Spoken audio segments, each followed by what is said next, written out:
Hello everyone. I'm gonna try to make some Victorian dress today, and it's a continuation from the last stream I did. And today I would like to focus a bit more on the character itself, since it doesn't have any like hairs right now, and it's kind of like distracting for me. And I usually just make hairs before I do the dress or the cloth usually. So let me just start with the hairs right now, and I'll try to use the basic features that exist in ZBrush. So for example, I'm gonna make the hairs from curve tubes. So I have a head like this, and it does have subdivision levels. So what I need to do is I need to duplicate this and remove the subdivision levels to use this as a base. And then curve tubes, and let's see. So I need to adjust the curve tubes. So usually it's set as 1Z, and if you stroke it, it's going to pick up the depth information from the first stroke you did, and it's going to do a curve based on that position. But usually you want to follow the contours of the head. So what you do is you usually switch to continuous Z, and what it does is that it picks up the position of the head, and it snaps to that specific position. But when you do something like this, which goes over two like different depths, it's gonna snap to the neck, right? And you don't really want this. So what you want is you need to switch to closest Z, and if you do this, it's gonna retain the depth information if it leaves the surface, and it like keeps the depth of the most closest to the camera position is the easiest way to remember it. And it doesn't like snap to the neck, and this is really handy for making hairs. And additionally, I would like to edit the hairs or the curves to fall off. So currently it's set to intensity, but I would like to have the size to follow the curve. And what it does is it does this, which this is the start of the curve and this is the end of the curve, and it's going, the size is getting bigger as you go along, but you want the opposite to happen. So this should be the end should be the thinnest. So you would like to flip the V. So if you click FV, it's going to flip the vertical information, and it will do this kind of like stuff. And you don't want a sharp pointing end. So what you want is usually you want to have a bit of margin, so you can edit this later on. So it has this kind of like shape. Depends on your workflow, but if you want to have a sharper tip, you can do a bit of a curve like this, or if you want a rounder curve like this, you can do that as well. This looks better, I guess. And then let's see, if I want to have a less intensity,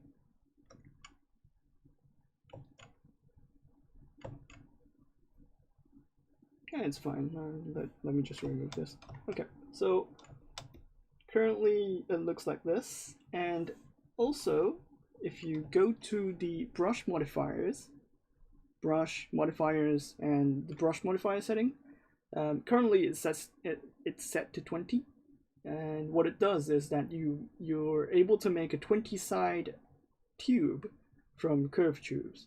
And what I want is like 8, so it's easier to control. So if I do this, it's gonna be a lower sided mesh. So this is really handy for a lot of stuff. And also I want the hairs to be a bit more dipped into the head. So what I want to do is I usually just edit the embed to, I guess, 5, maybe 10. Yeah, 10. Okay. Then it's gonna dip into the skull a bit more, so it's gonna be a bit more easier to manage. So after like tweaking these settings, you can save this as a hairbrush if you want, and I usually just make my custom brushes like this. Hey, welcome. And then I'll just insert one strand of hair and then split this using split on masked points. And I can just delete the dummy of the head. I don't need this anymore. And I can just continue on inserting hairs like this. And also, one thing to keep in mind that usually the hair is asymmetrical, and it would look really weird if you go on and do every strand symmetrically. Like, it doesn't really look natural.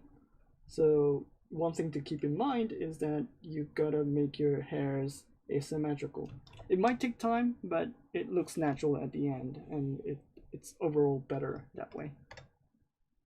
It depends on your workflow as well, but or what kind of a character you're making, but usually it's better to have it asymmetric. And just make a couple of strands and then edit them later on. That's what I usually do, because it's harder to see the balance before you start editing. And one tip I would give is that if you start from the corners of the face, it's easier to manage your hairs. So if you start from the middle, like you're gonna drift on to like the sides at the end, and it's really hard to do. So what I would usually do is start from the side and then fill the middle parts, which makes it easier to keep the hairs controlled, and it doesn't really go into like the designs that you don't want. Like usually if you start from the middle, it gets too like it feels too filled, and you start to like slide the hairs a bit, and then it's gonna look weird. Like it comes from experience. Like it's hard to say in words, but you'll get the picture if you're like if you have dealt with this kind of like stuff in the past. And another thing I usually do is that if you switch to snake hook, and then if you go to brush and auto masking and topological, if you enable this, it's easy for you to like edit the individual strands. And if you compare this to the normal snake hook, the entire strand is going to get moved. So this is really like hard to control for each strand, and you don't want this to happen. So I usually just use move topological, and it depends on your workflow. If you prefer using move brush, go ahead, and I just prefer to use snake hook for this example. Hi, sorry, I can't see correctly. What brush are you using to make the hair strands? It looks really nice. I'm just using a custom curved tube brush. You can check out the archives if you missed it. Yep, so I'm just editing curved tubes. So what I did was like I edited the modifiers, brush modifiers. If you tweak the brush modifiers, you're gonna have less or more sides on the tube, and I tweaked the depth. And what I did with the the other settings are the pickers. I changed this to closest Z, so it's easy to control when I'm drawing curves. And another one is changing the curve modifier's size. It's just this. It's not hard. Like, you can just follow the video and then just replicate it. Do you prefer the stroke over the bend arc? Yeah, I prefer to use bend. No, I prefer to use the strokes because it's more quicker that way. Let me just disable the notification. And like, for example, if I start using bend arcs, it's gonna take more time to get the initial shapes compared to the strokes, and it's very distracting if you're just making hairs very quickly. And what you want is a rough shape, and you don't really need that precision control.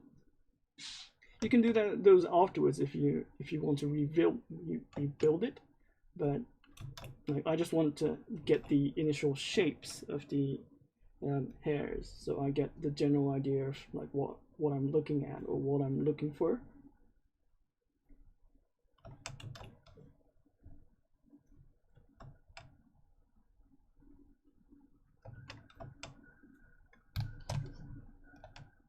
Hey Ian, yeah, I think I covered the questions.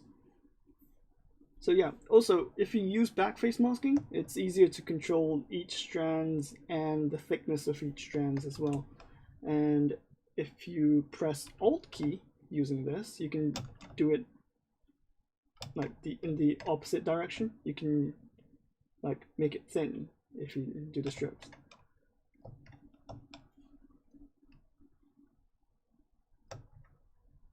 You can make a move brush that's specifically to this kind of like setting, but I just usually go back and forth between backface masking enabled and off.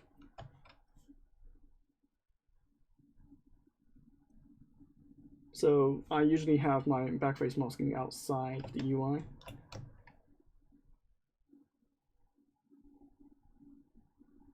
You can assign custom hotkeys as well if you use it really frequently.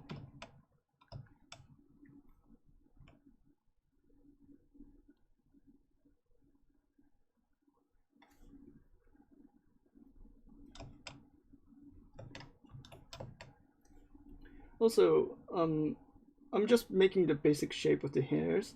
Some people would wonder why this has a gap in the middle, like, but you can just connect them by using backface masking like this, and then fill that middle part. It's not a problem. And also, you're gonna use Dynamesh as well at the end to connect all these.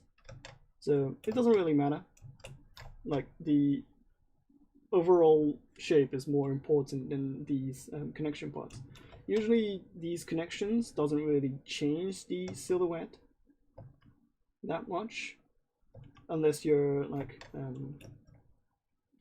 if your character has a middle part that's really specific to the design, that could happen, but it usually is not the case, so you don't need to worry about this kind of like stuff.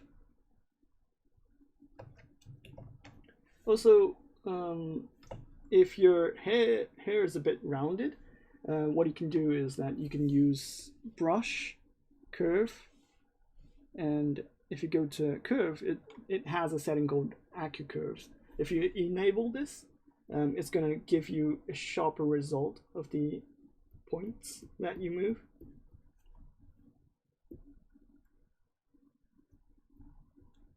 Something like this.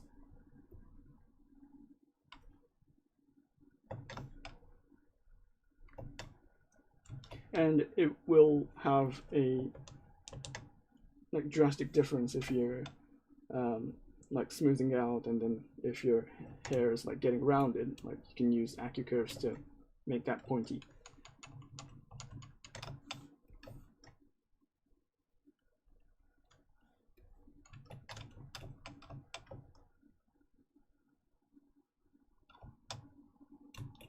So usually I start the hairs and then fill out the hairs from the front view, because this part of the hair is the most important part of the hair, because the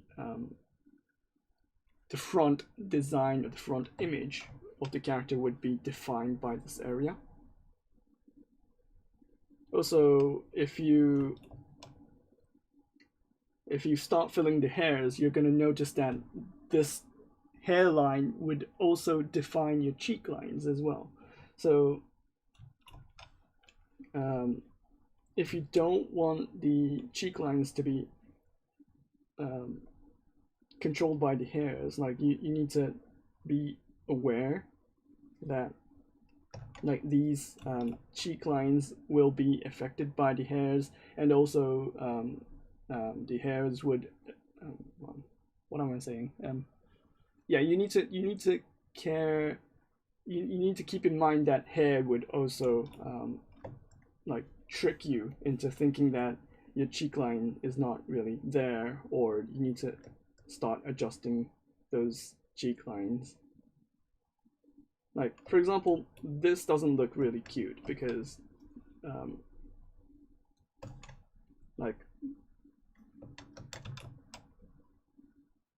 because the hairline is affecting the cheek lines as well, because like it's hard to say, like like if you hide the hairs, the root of the ear, this part, let me color code this so you can see. So this part here is getting affected by the hair, right? And it's getting hidden, so it looks a bit chubby. Then you usually, like, if you remove the hair, it's gonna look thinner, but if you hide it with your hair, it's gonna be a bit chubby looking. So usually what you would like to do is that you're not gonna hide it by the hairs, or you're gonna like shave off the cheek parts so it looks more less chubby in that case. So it depends on what your kind of character you're looking for, but you need to keep in mind those like cheek lines are getting affected by the hairs, and hairs would affect cheek lines.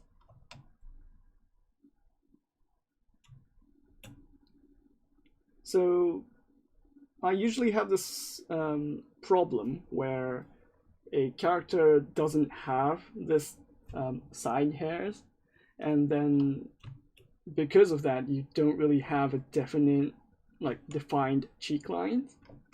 And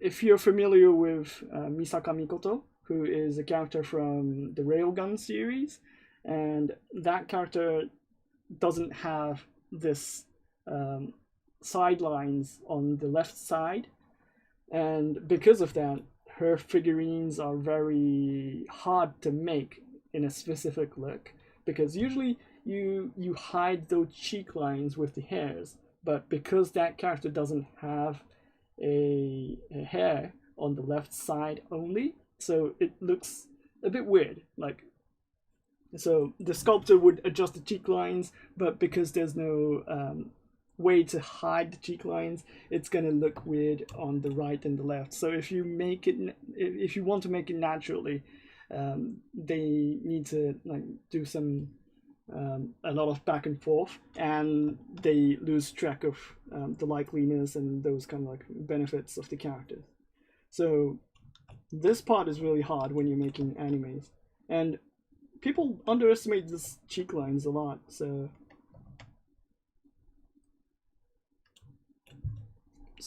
like, for example, if you make photorealistic characters, you're gonna have to like think about the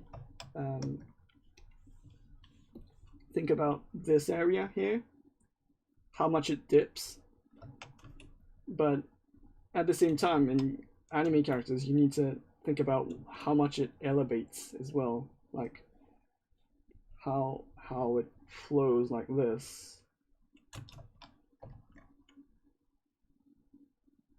And like you notice from the side, there's a jawline and there's a cheek line. And it kind of like matches around here.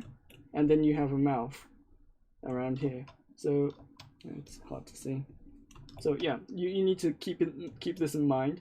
So from the front, usually in the figurine world, you can't really see the jaw lines. That's going to define the silhouette. But if you look from the side, it's like slightly affecting the silhouette at the same time. So this kind of like two factors that you need to keep in mind is in the same like geometry, and this kind of like concept is really hard to grasp if you're like too familiar with Western anatomy and stuff like that. Like because Western anatomy, you don't really have this kind of like mixing between two lines, and you usually have a separate line for jaws and you have a separate line for cheeks. So yeah. How can I keep multiple curves like Alpha S curve brush? Oh, so you need to use the curved multi-tubes and then append your IMM brush to that specific curve.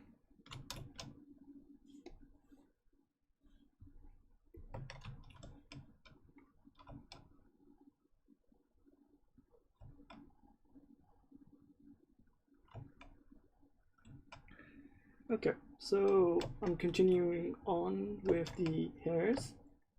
Like, yeah, so just keep in mind that you just need to think about these like cheek lines when you're making anime characters.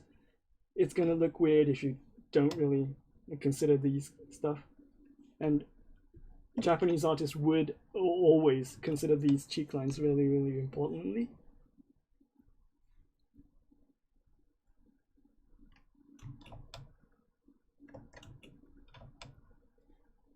And like if you take a look at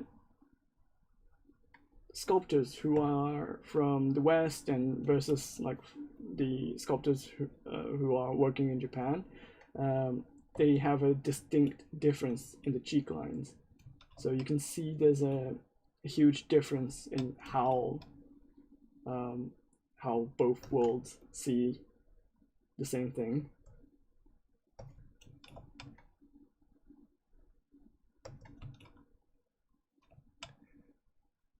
But what is the configuration for this brush and stroke? What do you mean? Multi-curve brush has a specific setting that you can't really make in other brushes. So so you need to append a brush, like for example IMM curves, and then if you take one brush, copy mesh. Oh no, I just need one. Copy one mesh. And then if I go to curve multi-brush and then paste and replace, it's going to replace the current IMM that's getting inserted. So if you draw multiple lines like this, it's going to get used. And you need to tweak the settings like weld points, and you need to edit the curve resolutions, I guess.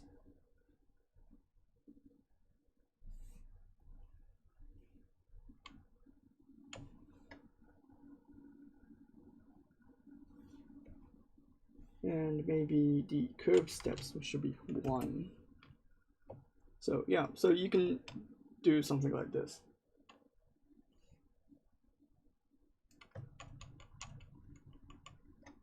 But you need to tweak this in the multi-curve tube setting if you want to have a specific IMM inserted to that specific IMM curve or multi-curve setting.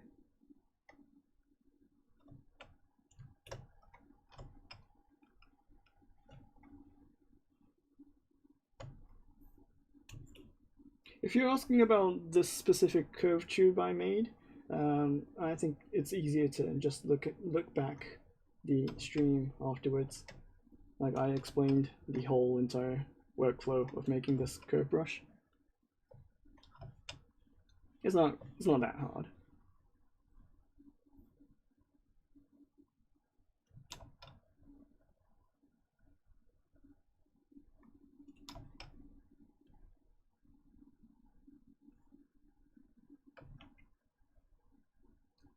Okay, so when I draw something like this, what it's doing is that it's like leaving off the surface because I'm setting the picker to be closest Z, which is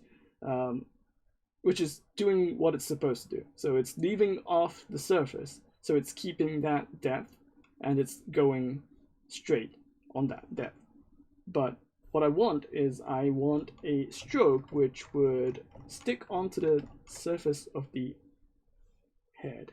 So I'm going to use continuous Z for this specific example because it's not going to leave off the surface. I want the curve to snap to the surface so I can add a bit more mass to the hair.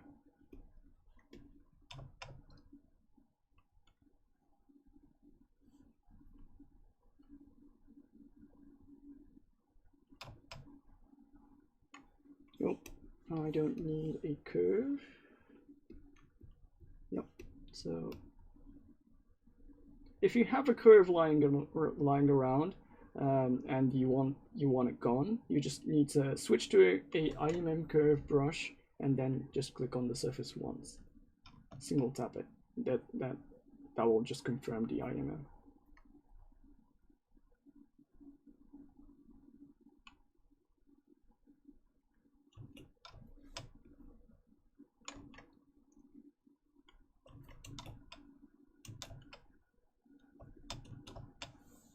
So I don't think I need this lines anymore, but yeah, like I want to edit the cheek lines because it's gonna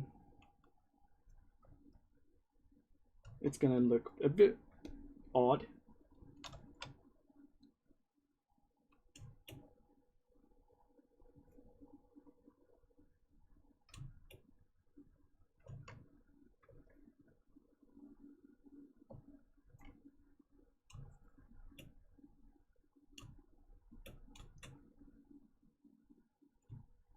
Usually it's really hard to make a really good face without the like hairs, because like this is a really like important part of the facial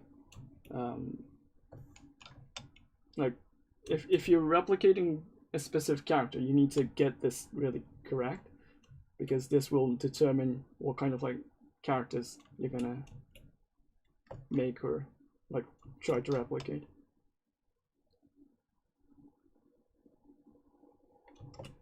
And usually I'd call it a 120 or like more degrees, 135 degrees. What it means that like let me just launch Epic Pen. Which brush will you recommend for stylized brush? There's no specific brush that I would recommend, but I just use the usual brush that everybody uses, like for example clay build-up brush, standard brush, down standard brush would be fine. There's no really specific stylized brush that would do anything or something like that. So what I mean by a 135 degrees is this part here. So if you have a mesh and if your character is not really looking at what you want, is because from this angle your character looks odd. So this part is really important for your character. If you can get this really like spot on, you're gonna be fine with like basically like making the character look good.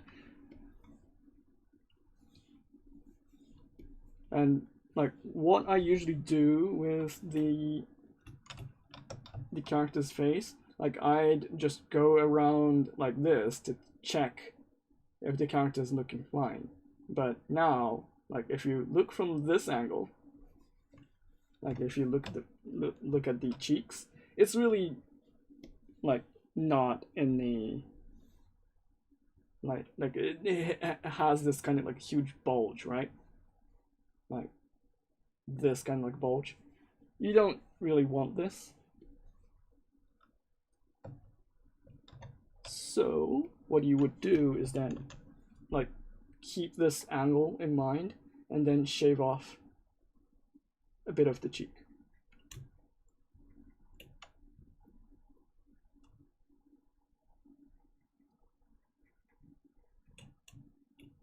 So it's best that you have a clean defined front of the face getting correct. Like the front should be correct, the sides should be correct, and then you're adjusting these kind of like diagonal positions.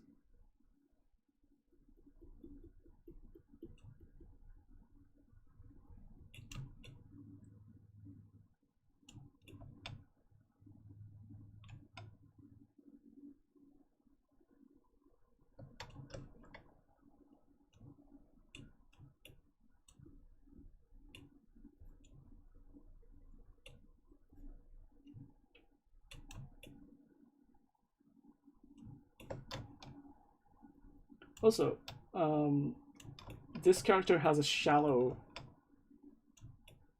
eyes, which makes the look a bit odd as well.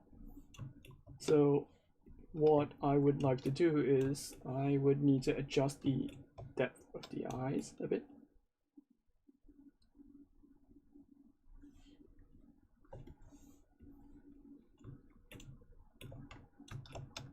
And then move the angle or the cheek a bit more on the back.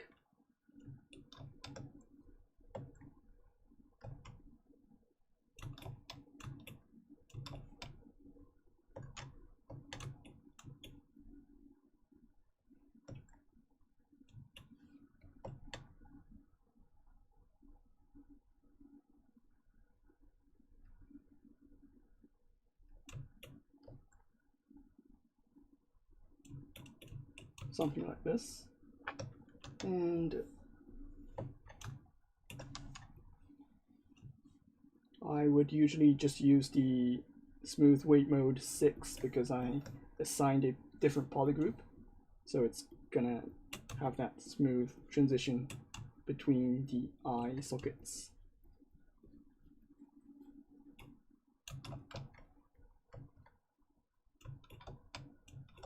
And now the eyes are gonna look odd because it's getting off the surface, so it's better to just move this backwards as well.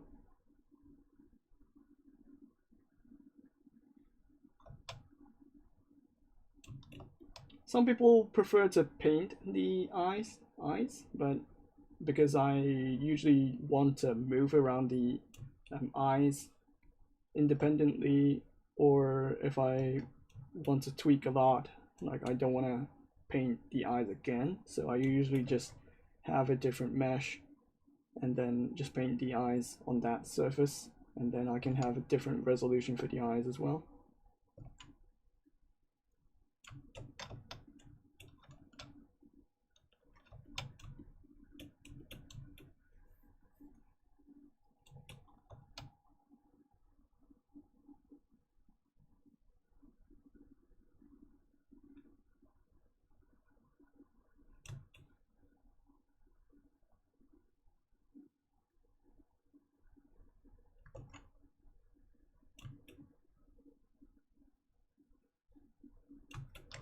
And also, because it's really symmetrical right now, it's gonna look odd, like really odd. Like if you look at the face, it doesn't really have any expressions because it's totally symmetrical. and it doesn't have any like difference in the left and right. So usually what I would do is that I would intentionally move the eyes a bit. I think it's better to use the move topological brush and then draw size 1, and then just move the eyes a bit inwards. So it's like looking at the specific like point where, like somewhere like this. But if your character is like looking directly straight without any focus points, it's gonna look very odd. So as soon as my I usually just like, as soon as I get my face is correct, or like adjust my face, I usually just move the eyes a bit so it doesn't look odd.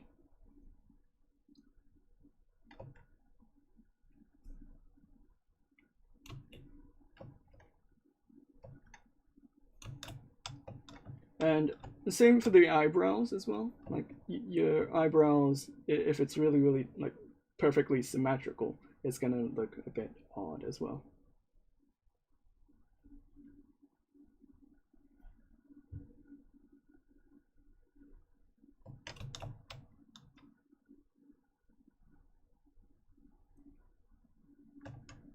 Just small things like this, like the humans are like picking up all these kind of like details. So now it looks a bit better, right?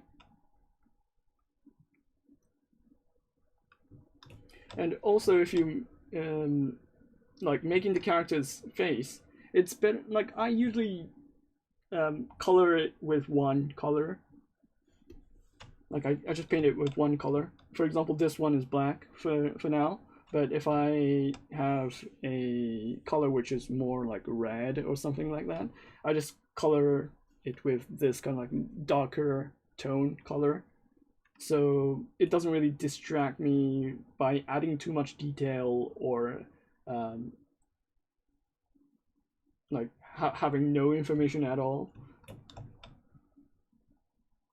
So it's the medium point that you're having this silhouette, and at the same time you can check what kind of like balance of the face, or what kind of like eyebrows, or what kind of like facial expression the character has.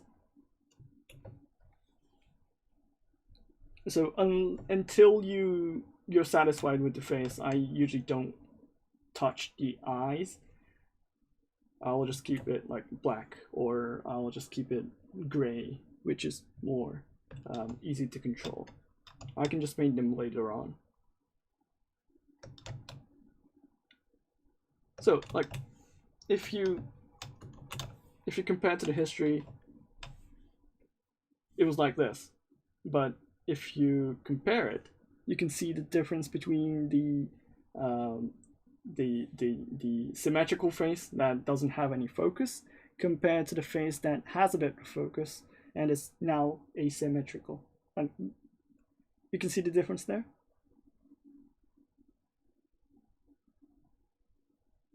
So if your character looks odd, it's because of this one small factor.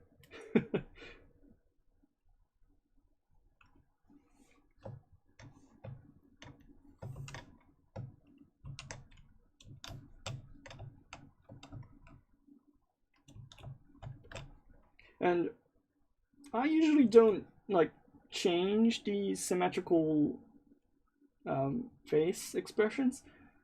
This is another factor as well, but at this point I'm not gonna try to do that, because that's gonna like distract me from other important things down the line. So currently I'm just like focusing on the facial expressions.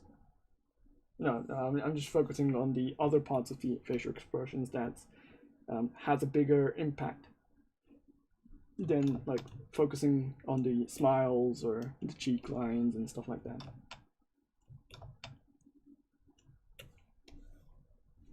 And I'm gonna start making the back side of the hair as well.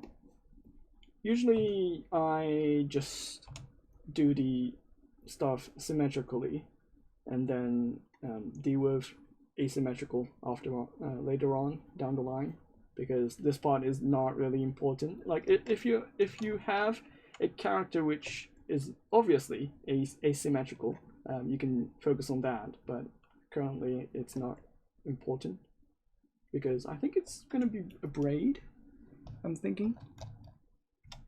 Yeah, so something like a braid, like going down like this.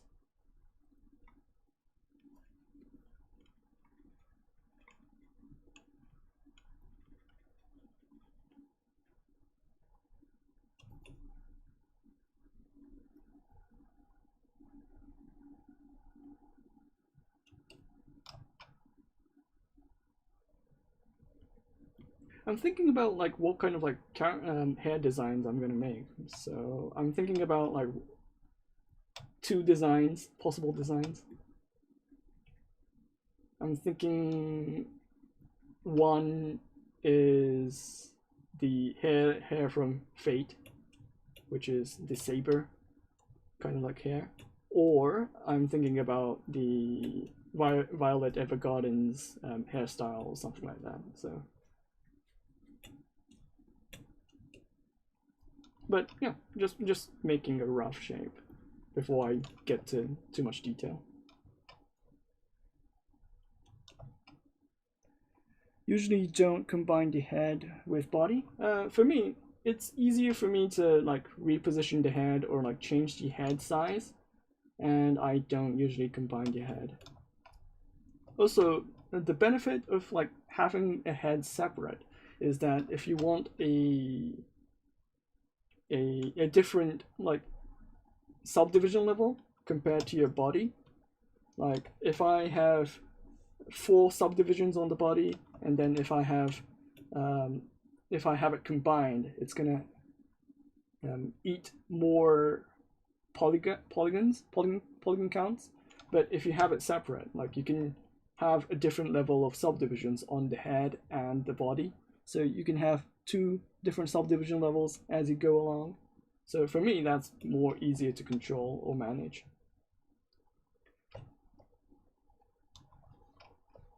I usually just combine them later on when I'm happy with the face or happy with the overall shape.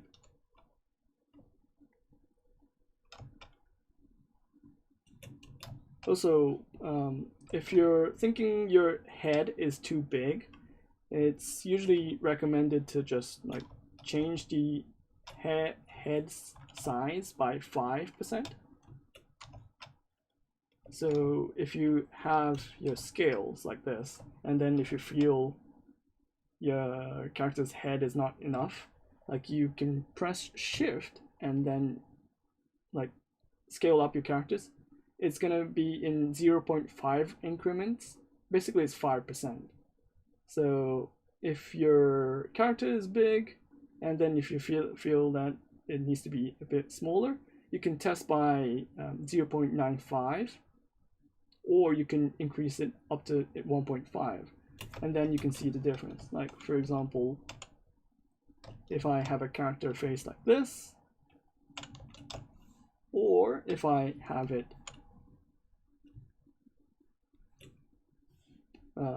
95%, which does it look better? So in this example, I think the right is better because it looks more classy, I guess. It looks more like the left looks a bit more childish compared to like the balance of the head, or the balance between the body, and the right is more smaller, so you can see that it's more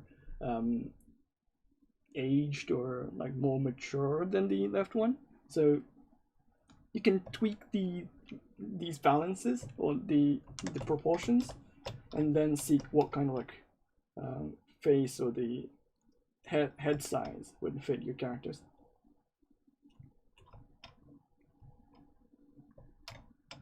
But for print, it is necessary to combine with booleans or dynamics? Yeah, of course. At the end, you're going to combine it anyways. Or you're going to split it in the neck, or you're going to split it on the shoulders, or these kind of like keying process would be a different topic. So currently it's not important right now, but yeah, down the line you need to consider those kind of stuff as well.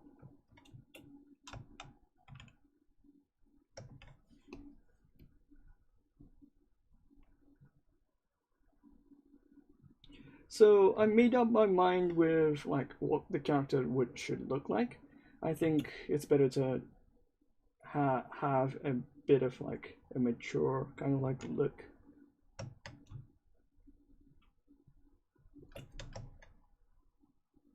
So I adjusted the cheek lines so it's more shallow, and the eyes are, I think eyes could be a bit more smaller, but yeah, I think this is fine.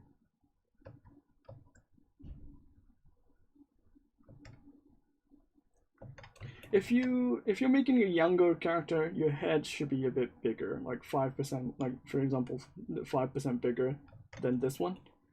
And yeah, it's gonna look a bit different compared to the 95 version.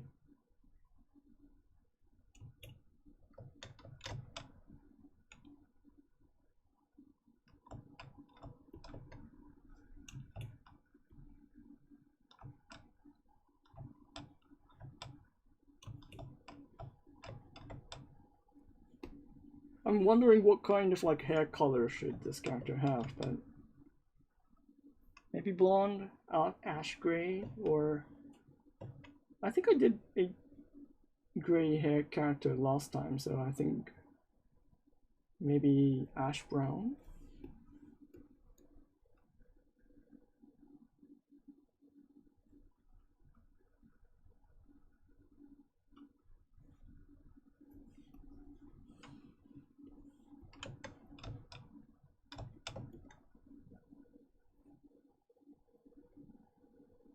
Blue? Yeah, I can set blue.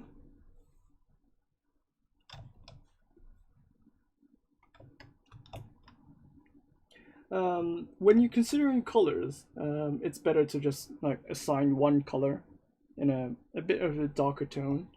So this has too much hue. This has like if you set it to this one, this has too much like brightness in the colors. So it's better to like have a darker tone like this, so it doesn't really distract you too much.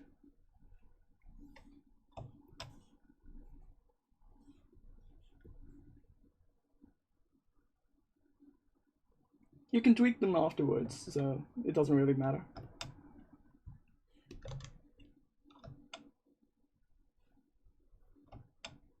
Yeah, like the hair is a really like important part of the character as well. Like if you compare the model from the start and right now, like it's gonna look very, very different. So it's very like odd.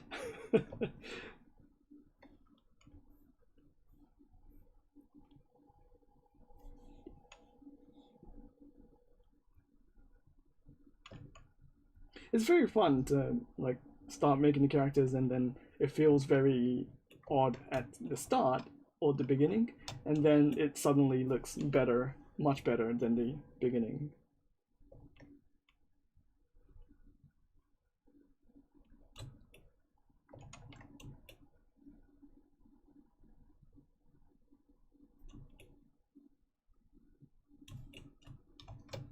Also, I'm gonna tweak the eyes a bit, but if you're making anime characters, or if you're considering making anime characters, there's a really important factor in making like drawing eyes, and it's usually the borders of the eyes. So if you paint an eye like this, and then if it doesn't really match the character's eyes, it usually, because it doesn't have this kind of like border, like it's better to have this kind of like border and then like check the reference at this point, because this will have a drastic difference if you're like drawing a eye without this and this. Like let me show you an example. So this is the one with the borderline, and then this one is without the borderline.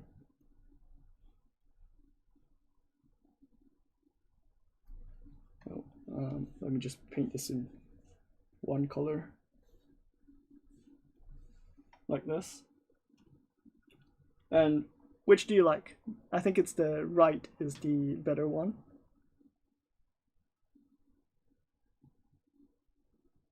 See? These kind of like small stuff is like important when you're like replicating the characters. Like if it doesn't look like it does, if it doesn't match the reference, I think you're missing these kind of like small factors as well. But for now, like I'm not gonna dabble with those kind of like stuff for now.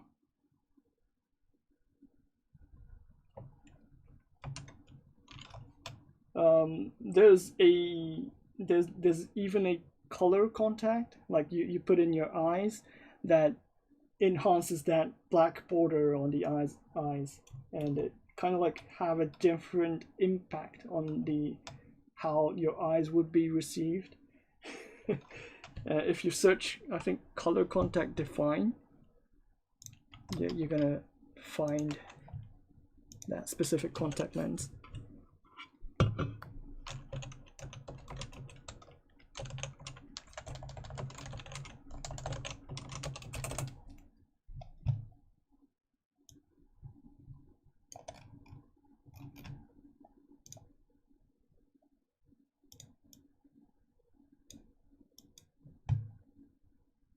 Yeah, so if you search define lens in Japanese, and then you're gonna have this kind of like color contact, which is adding that kind of like outside rim,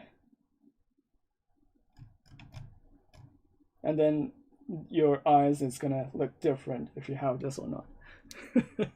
So yeah, so this kind of like stuff exists as well.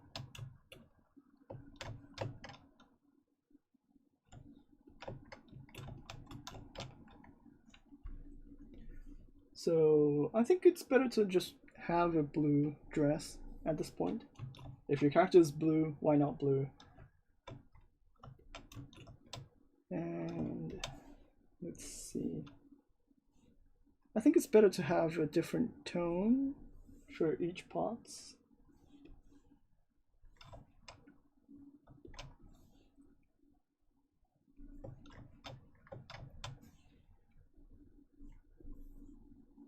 And a bit of a darker tone like this.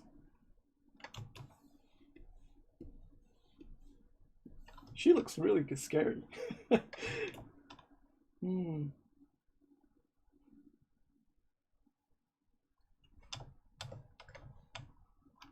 I think you need to have a bit of like white or a bit of like a black color to diffuse this kind of like coldness, because it's really looking cold right now.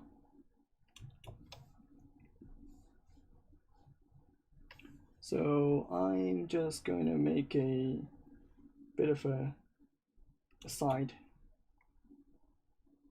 part, so it doesn't look really cold. Like for example, I'm gonna make a white with a bit of like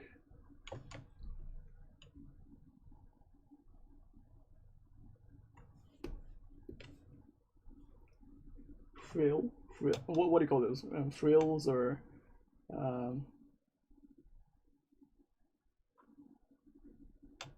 now what was it?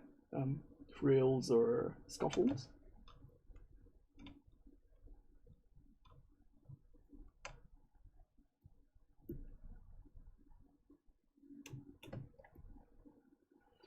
like I usually just make these with like clay buildup brush and then trim the top part and the bottom part using knife like this. And then just hollow out the middle part like this. And then define it by snake hook. And then retopologize it.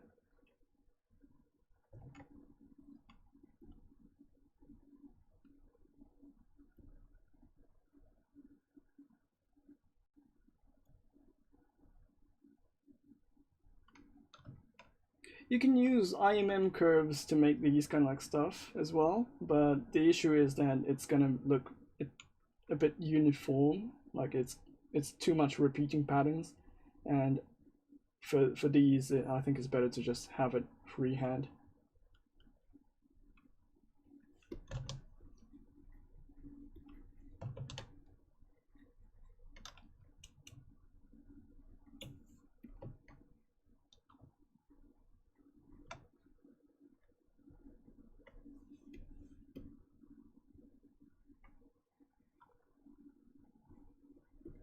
Also, if you're sculpting something white looking, it's better to just assign a material that's darker tone or easier to see, because it's really hard to see a white color getting sculpted and then checking the depths or checking the bumps.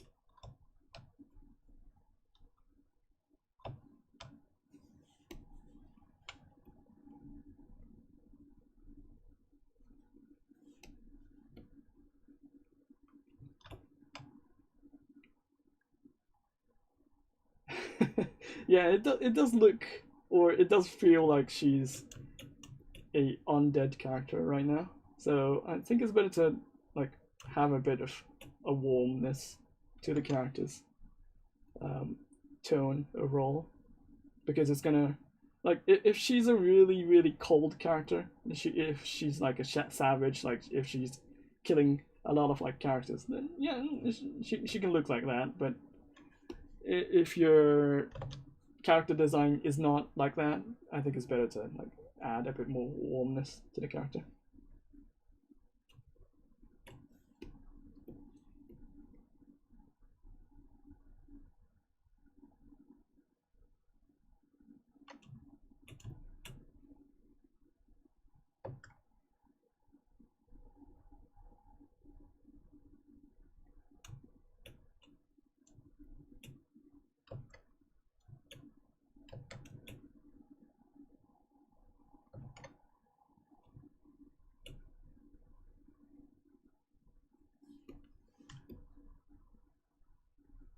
These ruffles or these frills will take a lot of time to actually make, so it's usually just better to like just make some rough designs and then add it to the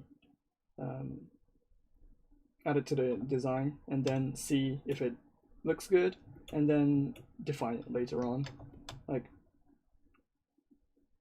it's really like gonna take you a lot of time to actually polish and then make it look good. So just try it first.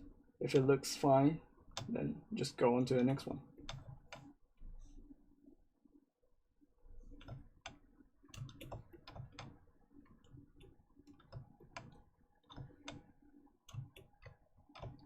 So I think it's better to have something around the character's face so it looks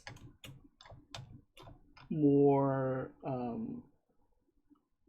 attractive, as well as not making her look too savage. So I think it's better to have some what do you call those, cachuchas?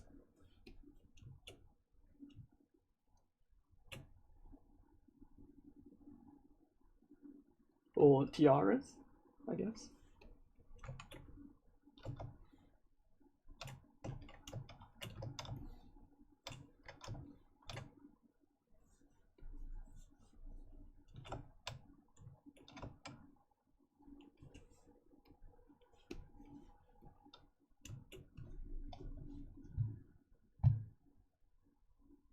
I like vampires. Yeah, she can be a vampire. Yeah.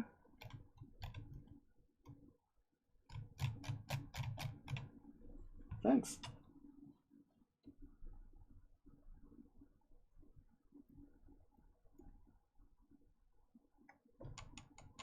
Ooh, I want it symmetrical.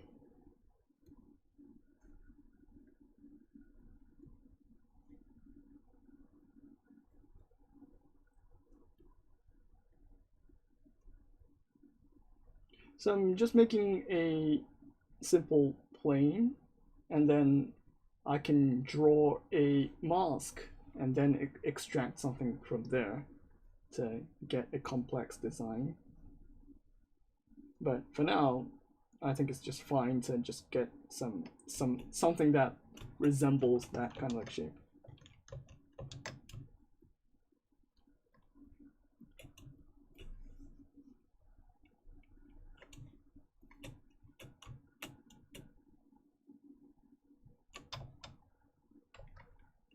And I think it's better to have it a bit more front, I guess. Something like this.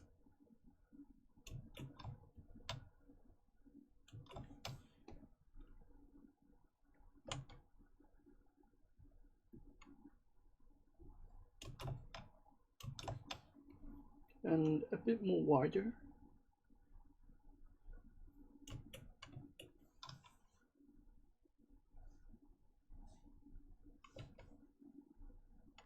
And since it's not symmetrical, I don't know why, I think I messed up somewhere. So yeah, this should be fine.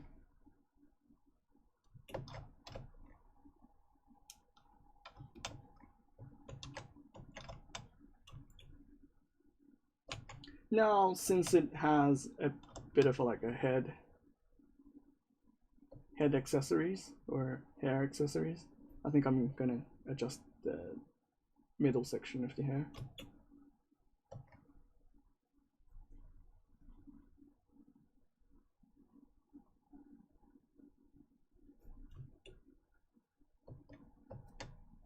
Yeah, I think this is fine.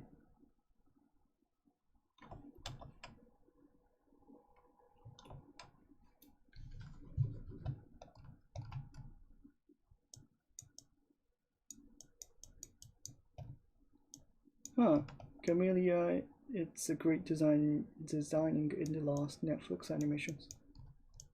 Huh.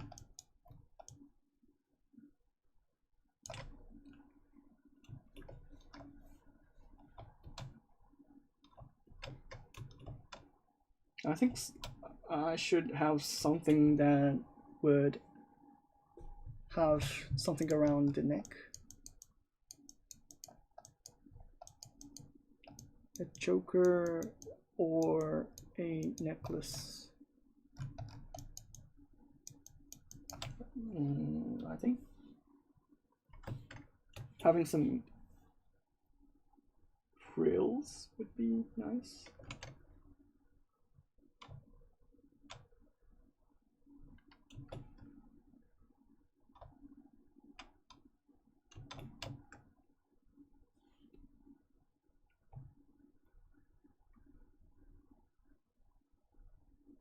Also, you can use extract as well for making these kind of stuff. I just prefer to use cylinders because it has more control.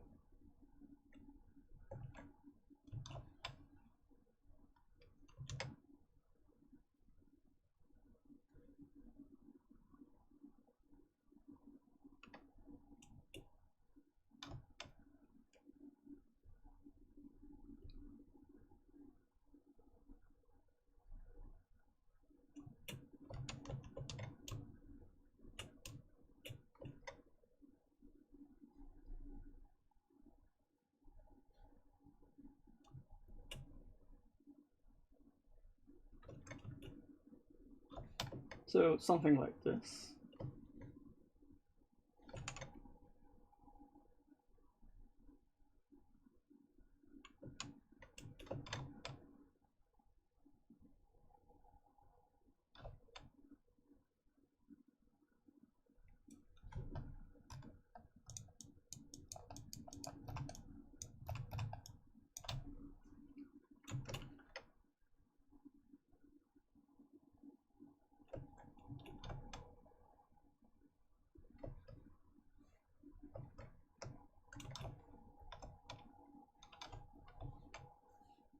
think I should color this so it doesn't get mixed up.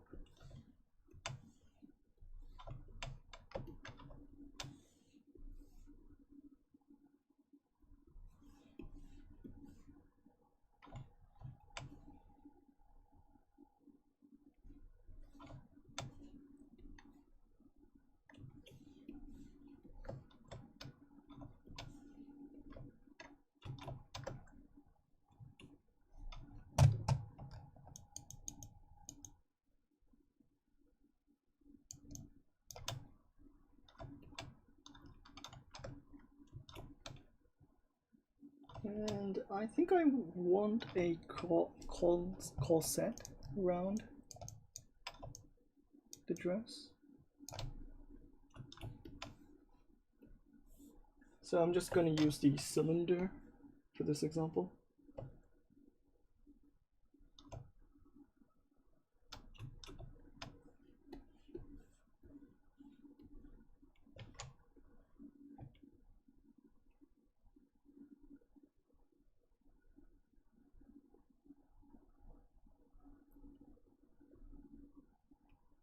Usually cylinders are really nice to like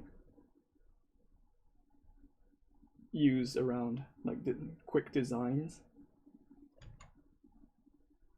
You don't really need to extract a lot. You can just like insert spheres or cylinders and then rough out the shapes, and then you can get designs out of it. It's really like awesome when you're working with designs and just want to check if it looks correct.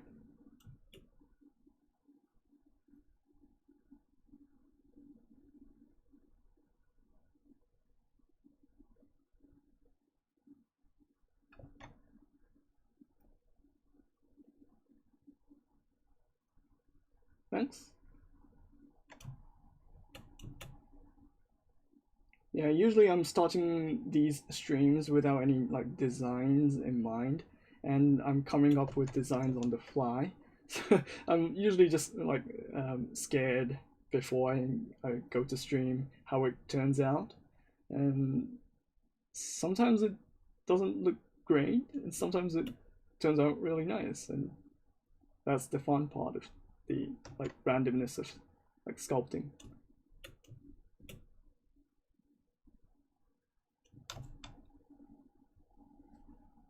And since this really looks a bit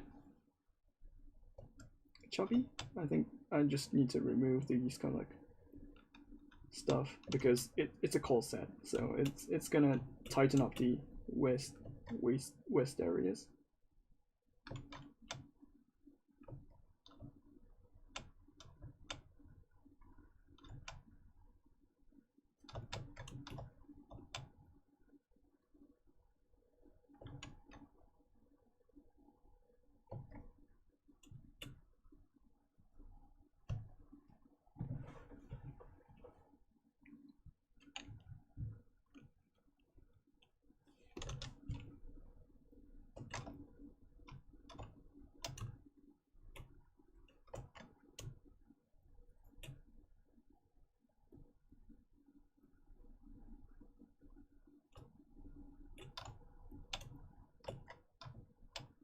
I need to look up some more references around these areas because like I came here blind. I need to look up more things before I go into details.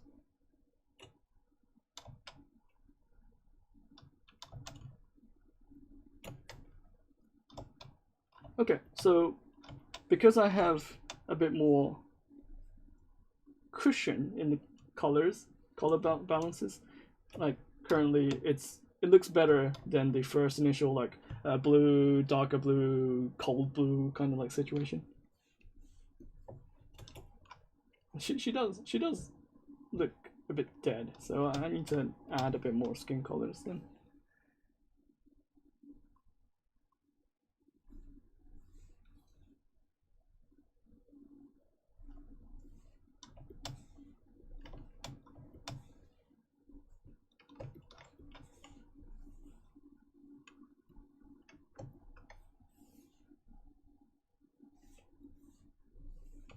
Oh, why is it not painting?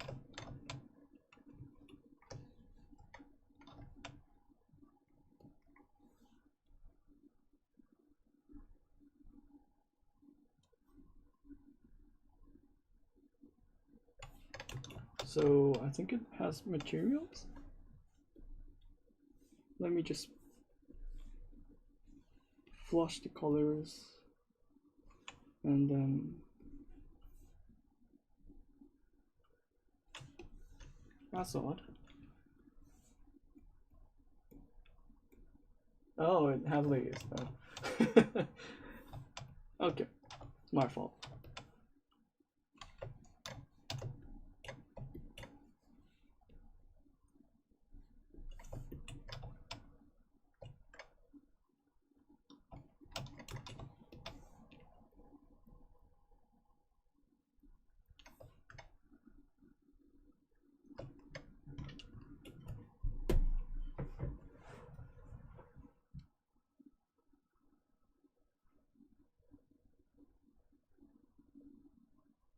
At the future, you think work with another Pixologic artist in stream, or depends the time on, or both?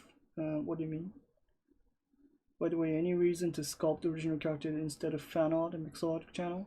Well, obviously there's like copyright stuff that I need to be aware of. Also, like I just prefer to have my own original things. Like I can do fan art in my spare time, right?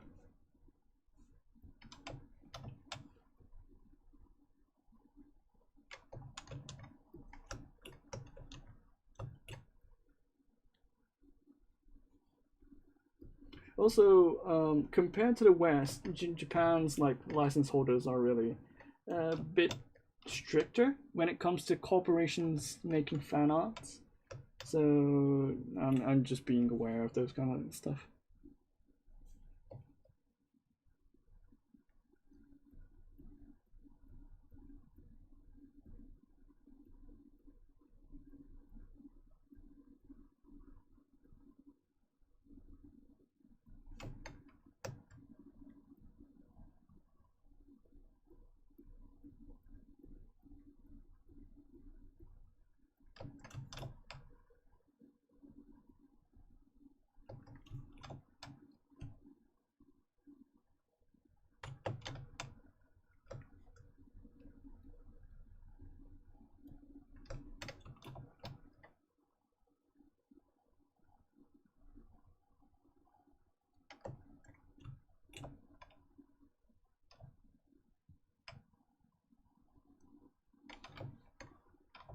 It's fine.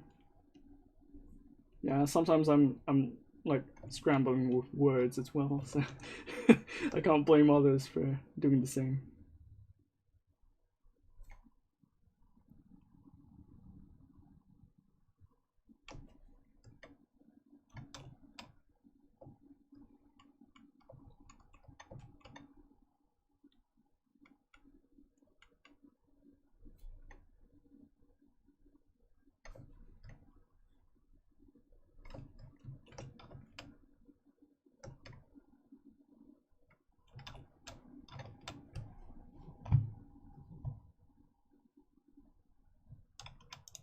Yeah, I can do some translations on the fly if I'm, yeah, if I'm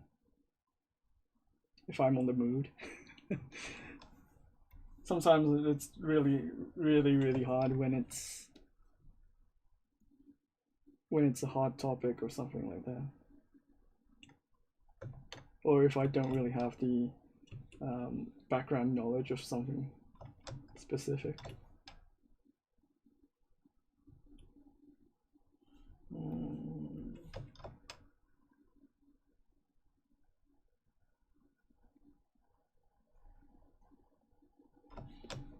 Let me see. I think it's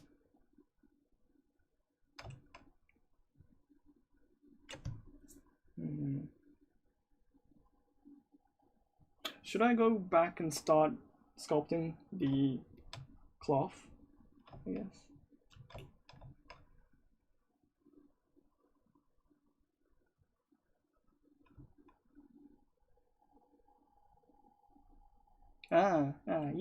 yeah, like for example, if I'm reading English, my brain is trying to translate it into Japanese. But it depends. Like if it's a simple word that I already know in English, it sticks into my brain without needing to translate.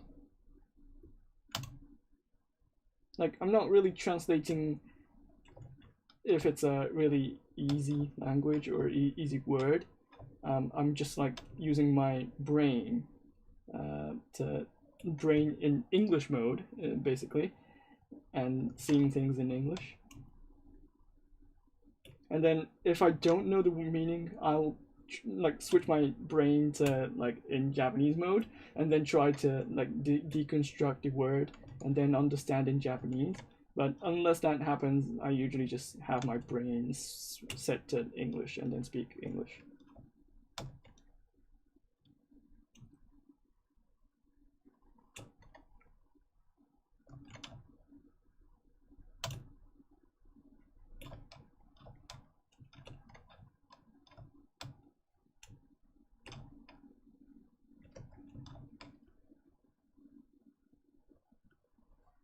So for cloth sculpting, this part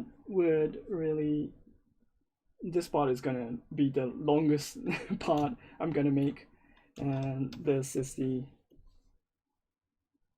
hardest part that on stream, I guess. It's gonna eat up most of the time. It's same as the ruffles or the frills that I'm gonna need to make. I talked about the cloth anatomy or cloth mechanics last stream. So if you missed that stream, it's better to check that stream out. I covered the basic of like why it's gonna fold this way, why it's better to just draw a line and then fill the fold later on.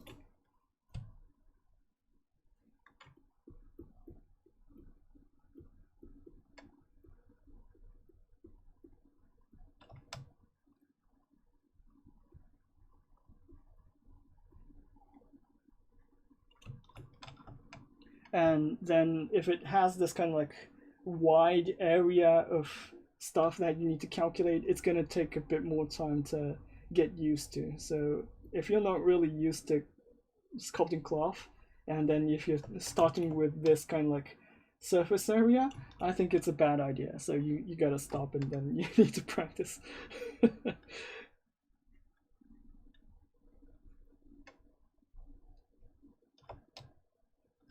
I usually set my brain to meme mode.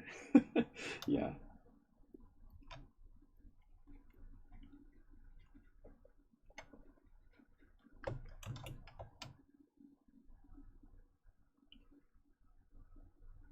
I go full meme mode on, like, if I'm just sticking on the comment sections, and then if I'm interacting with the streamers, I'll go full meme mode. But on stream, like, I can't really switch to meme mode. I don't know why.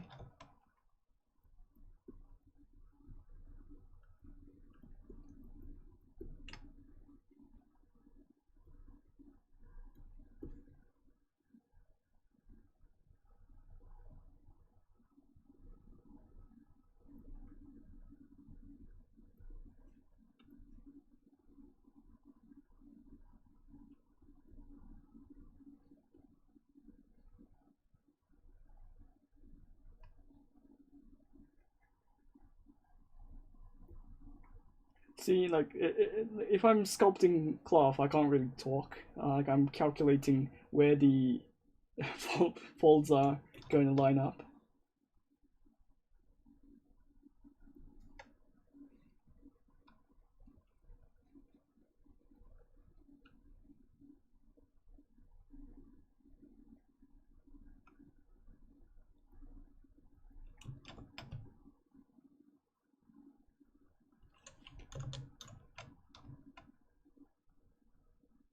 Learning cloth is almost as hard as learning anatomy. Yeah, I do sculpt a lot of like cloth lately, but like it's really hard for me to get my head around some cloth designs or specific folds, and I used to overdo them, so it feels really soft at the end, but like sometimes I'm just sculpting a leather and it shouldn't be that soft, and it's really hard to get your head around like hardness, thickness, folds, and what kind of like interactions with the different surface would have.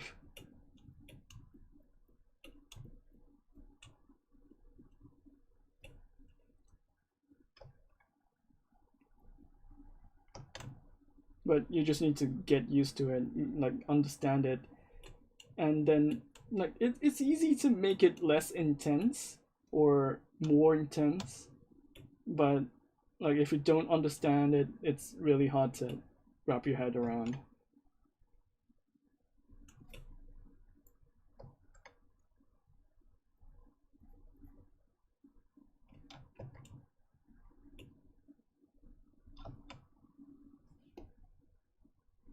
Do you use Marvelous Designer for cloth or sculpt from scratch? What do you think? I'm sculpting from scratch.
I usually just start from front and the back of the cloth because it's easy to propagate on the side, and basically usually the important part of the folds are on the front and the back, and the sides are usually the end result of that fold. And usually you have a seam line on the sides, which would be the cushion when it comes to folds.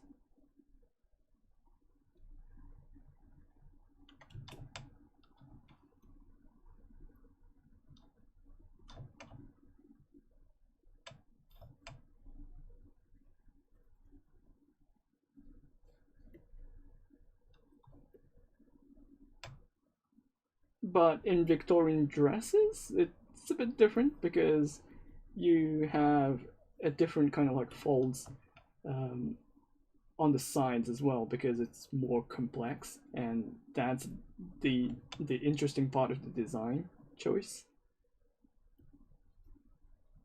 So some dresses are really wacky, so you need to keep in mind that I'm making a Victorian dress, not a ordinary dress, which would make sense if the seams are on the sides.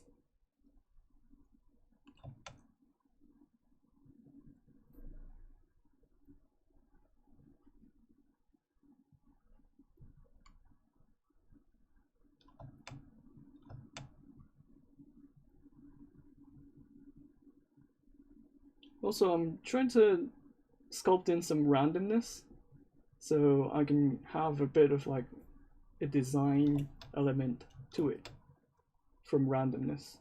So since I'm not really defined by design right now, I'm not like chasing references. I'm trying to like seek if there's a experimental shape that I can churn out from this.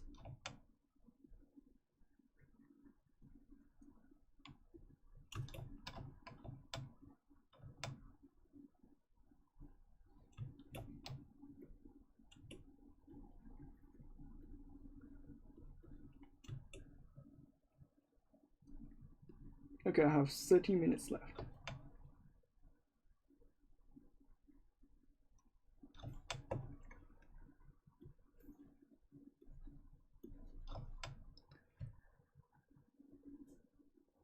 There is so much with cloth to remember for sure. Compression folds, stretch and flex, force applied to cloth, and then list goes on, but it could get easier more you do it. Yeah.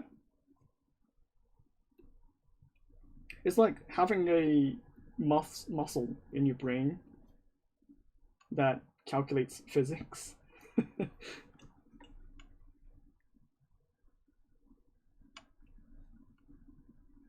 You just need to like use that and then get a hang of it. And it's the same as like anatomy.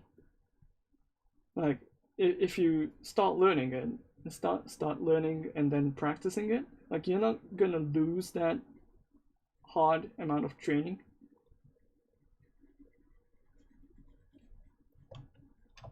That's the interesting part. Like you can lose your muscles, but you're not gonna lose your anatomy muscles compared to like the actual physical muscles.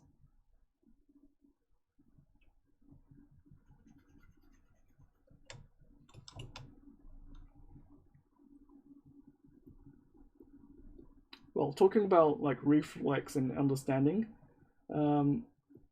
I was playing League of Legends a while back, like for 2 years ago, and then I stopped playing League of Legends because my friend stopped playing it, and then like a few days ago, my friend invited me to a League of Legends game, and then like I told to my friend I didn't play League for a while, and like he was joking, and he was patting on the back, like saying, "Oh, it's fine. You're gonna get used to it." And then I played the game. I remembered all the combinations of the keystrokes because I played that character for a long time. I played Kha'Zix, and then like it was interesting for me. I remembered the mechanics. I remember how to look at the map as well, and those kind of stuff is there. Like even if you're not playing for 2 years, maybe it gets rusty, but it's there, and like you just need to like learn the optimized builds for the characters, and that's pretty much it. Like my friend told me a couple of like combinations with the characters, and then I was able to play the game. So anatomy, cloth mechanics, and understanding of the character designs, those kind of stuff, if you learn it once, it's gonna stick to your brain for a long time. You're not gonna lose it. But if you're just doing it occasionally, if you're just a Sunday sculptor doing some sculpt, yeah, you're not gonna get the hang of it, because first of all, you're not like doing a lot of like repetitions to like get it to stick to you. But if you're an artist who's doing it really intensively, you're not going to lose those kind of like informations.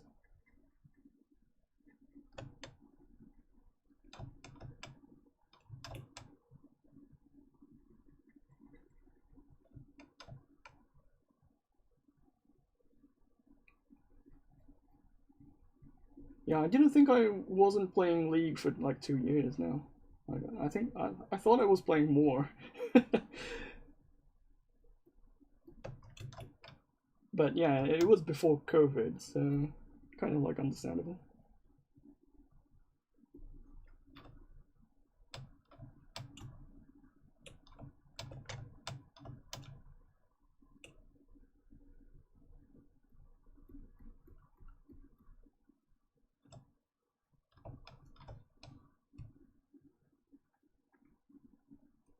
I wish there was a book for cloth sculpting, like Anatomy for 3D artists.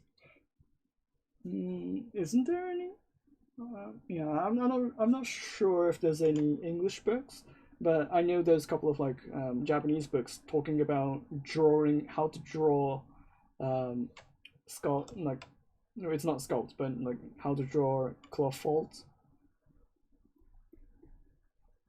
and you can use those knowledge from drawing, and then just use that for sculpting.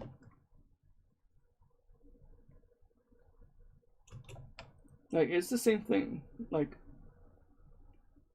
you just need to translate that into sculpting.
think it's better to having some cloth sitting on the cloth.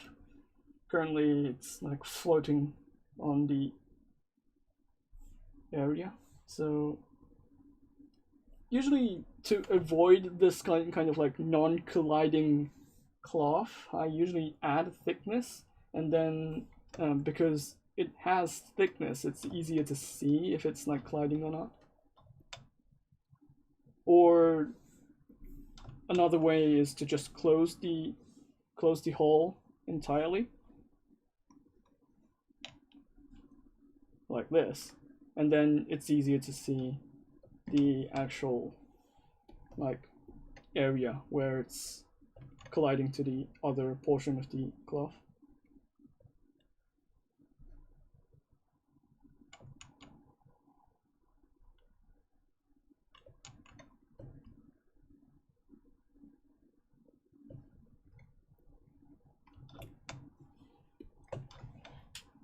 Something like this.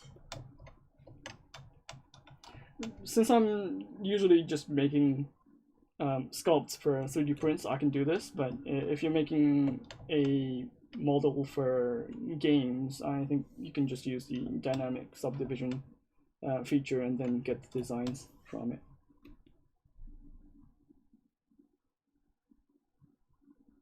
Last year's summit. This is a book I reference a lot. Oh. Clothing on figures. Yeah, I think this is a good book. Yeah, a lot of like drawing related tips are really relevant to sculpting as well.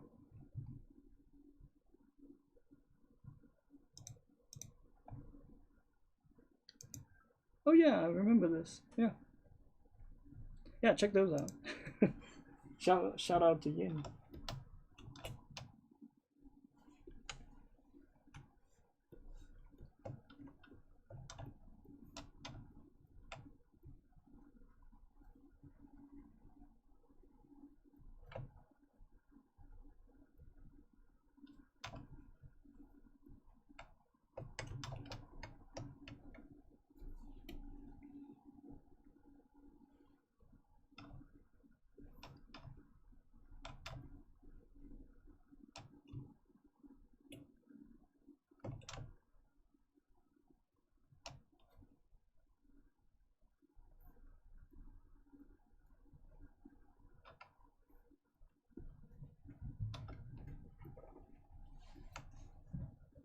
I'm using my custom brush, but it's basically a standard brush with brush modifiers set to like 30. If you set a brush modifier on standard brush, it has that pinch effect, and I usually use a pinch effect on the surface, so it has that kind of like a gentle fold happening on the surface. I usually do this after I get a basic like rough idea of like where the folds are going to be, and then if I want to refine that fold position, I usually just use the pinch brush or the standard brush with brush modifiers, so it has that kind of a blend of pinching on the surface.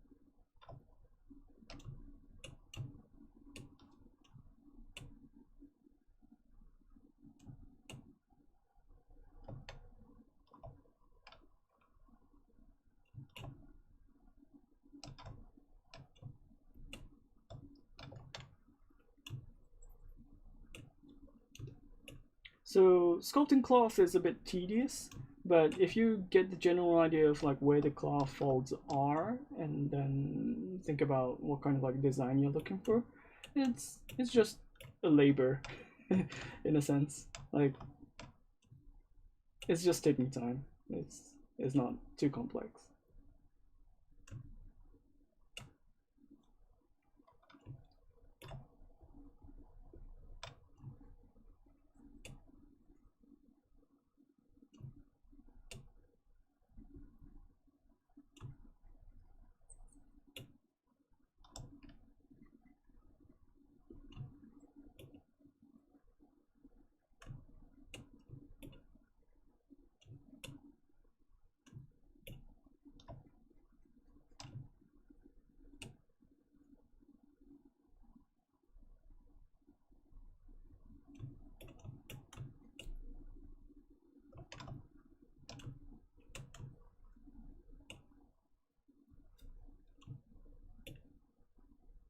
I wanted to have this kind of like drape in the middle, and then having that kind of like straight long frill around the surface of the skirt. So it kind of like look weird for now.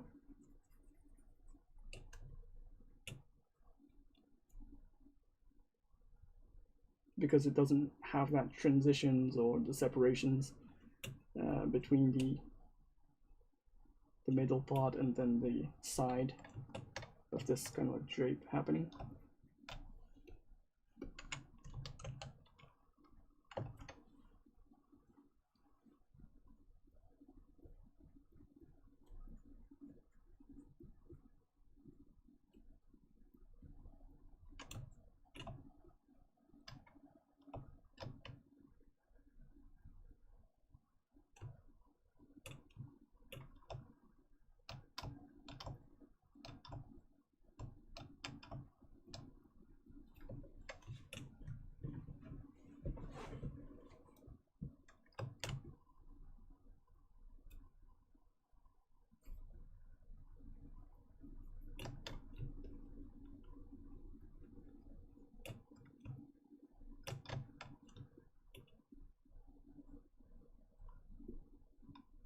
Also, standard brush is really good for like cloth sculpting, especially for these kind of like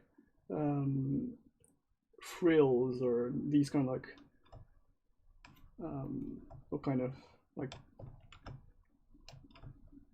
folds, I guess. I don't know how to say this, but like it's very good for these kind of like round shapes, because if you use damn standard brush, it's easy to get this kind of like crease folds, but it feels really, really hard, right? But if you use standard brush, it has that like roundness. Like if you use a bit more smaller brush size, you have that like round shape going through the surface, and then if you smooth this out, it has that like nice roundness of the fold that you're like that I'm looking for. And then if you like draw it repeatedly, it's gonna have that nice roundness of the like folds happening. So I usually use standard brush, or I use the custom pinch smooth pinch standard brush that I set to like brush modifier 30 and that kind of like stuff. But the main part of the folds would be done by these kind of like standard brush, cloth, the combinations with the pinch brush, or using cloth buildup to get the rough shapes, and then defining it by the standard brush. Also, standard brush is really good for these kind of like areas which needs bridging. So for example, if you have a line that you need to like keep, and then if you want some, like for example this area here, if you want this area to be more pulled outside, it's really easy to do with the standard brush. But if you're using cloth clay buildup, it's not gonna be easy to do these kind of like lines. And for cloth folds, this line here is really important for like having that flow of the cloth or draping.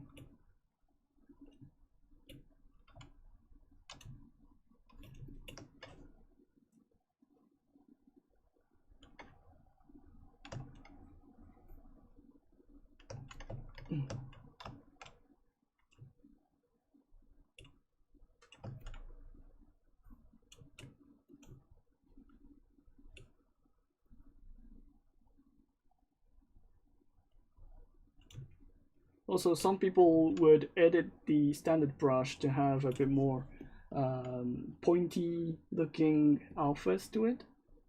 So they would use something like a cloth alpha 41 or 39, and then intensifying the brush, and then a bit more or less lazy steps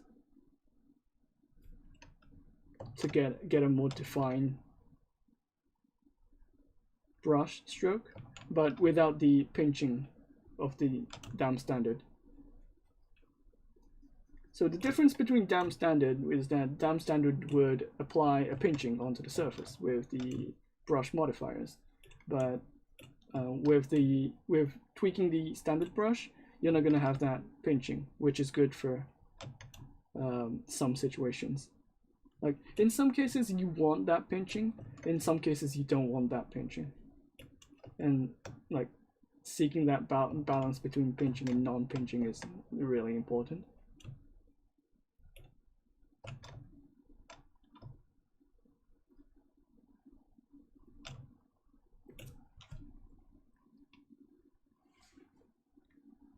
Hey, A cubed.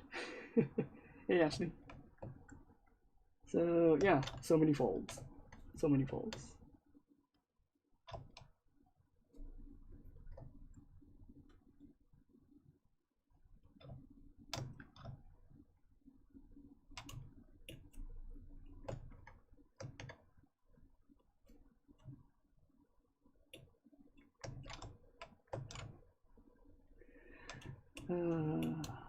It's been a while since I'm sculpting these amount of like folds.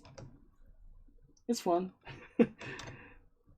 Like last time I did this amount of folds was a commission I did a while back, like a couple of years ago, when I was asked to do a wedding figurine, and then the person who was asking for a wife's wedding dress to be fully sculpted from scratch, and that was a nightmare to solve. Like they gave me a photo to follow, but the issue was that since it was white, you can't really see the folds. So yeah, it was really hard to do. I was like asking them to like, could this be a bit more visible, and they had no idea what I was talking about. I want them to put primers on their wedding dress because it's way easier to see if that was possible.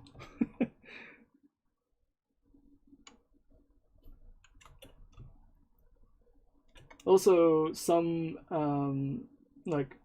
some cases they will provide you a 3D scan of a dress, but the issue is that the dress part is so messy, it's not really usable. So there's a lot of like fixes you need to do, or you had to do, in order to get the pieces done.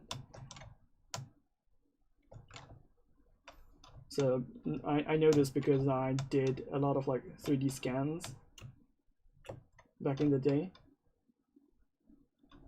Well, before my former company, I was doing 3D scans and doing some touch-ups and fixing. So it was really tedious to do a wedding dress or some scan data fixes of dresses. It's a nightmare. But no, that would be really impressed if you like be able to like take your time and then do some sculpting.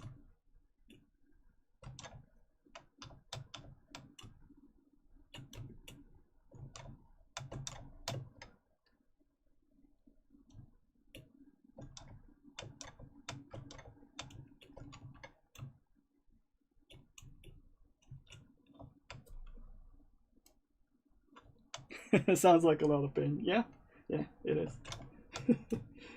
Yeah, it's fun to sculpt, but at the same time, the amount of like sculpt you need to do is like.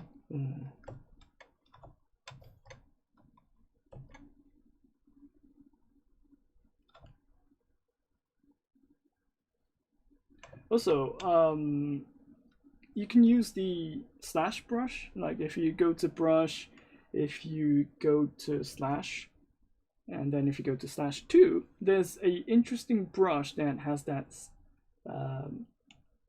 like unique alpha to it. You can use this brush to do some layering, like this. And this is really like interesting to have on these kind of like cloth folds. And then if you apply a bit of modifiers, I guess 10 would be nice. It's going to have that sharp edge. And then if you smooth it, it's going to maintain that edge. I think 25 would be fine.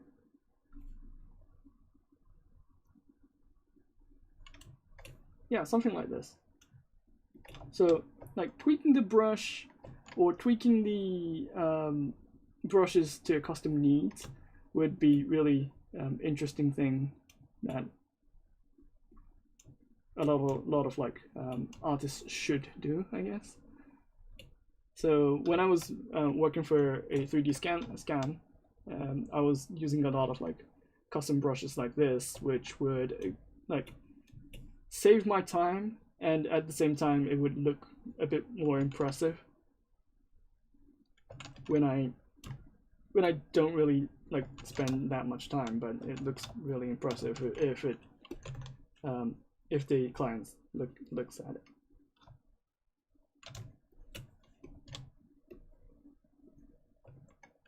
And you may need to edit some Z intensities as well, but it depends on what kind of like stuff you're working on.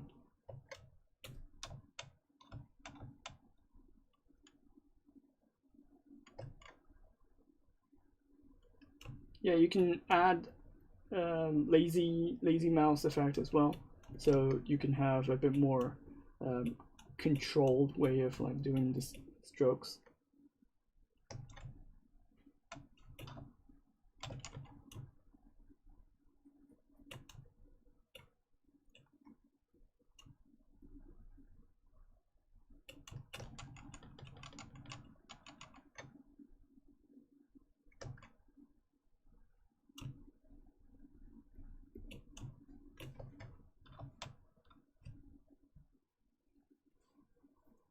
Yeah, /2 brush is really nice, and also you can change the brush, or you can change the alphas, and then you can experiment with the same effect it has.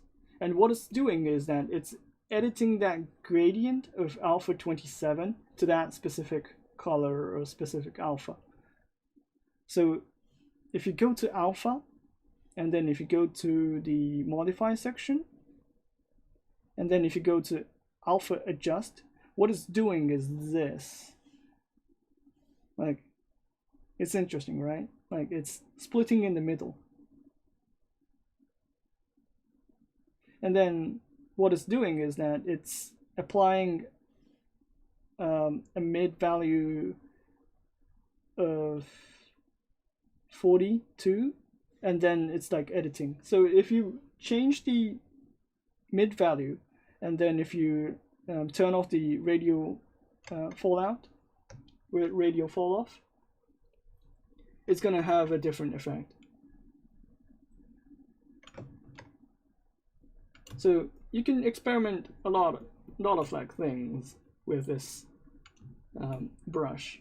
And then if you change the value, like if you go to, like, for example, this, you're gonna have a different like alpha.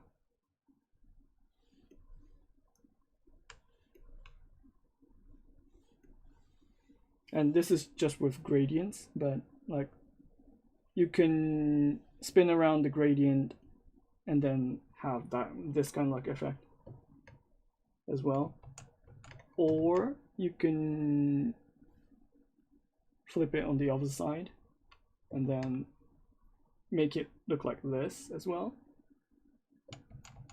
So you can experiment and do a lot of like things.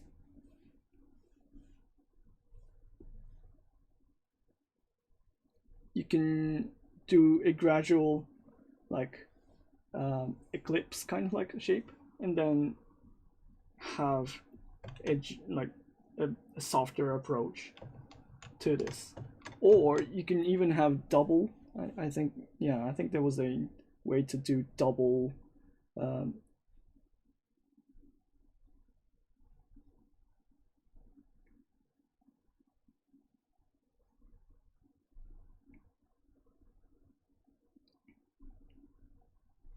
double lines like this, and then you can have something like this as well. So there's a lot of things you can do. Goran's question: is it okay for a beginner to use Maya to model on top of reference and then switch to ZBrush for sculpting details? Yeah, go ahead. I don't see any problem. Why? Like my question would be, why do you think that's a bad thing?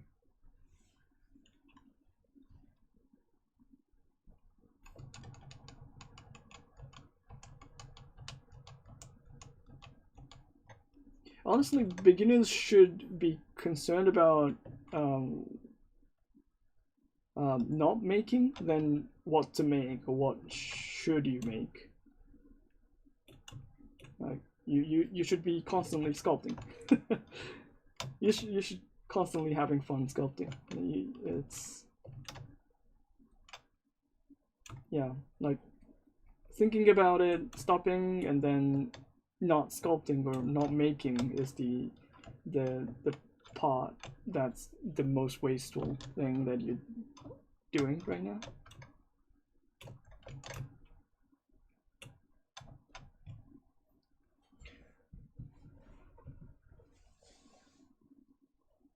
Are you gonna sculpt the whole dress? That's a lot of work. Yeah. That's my plan for now.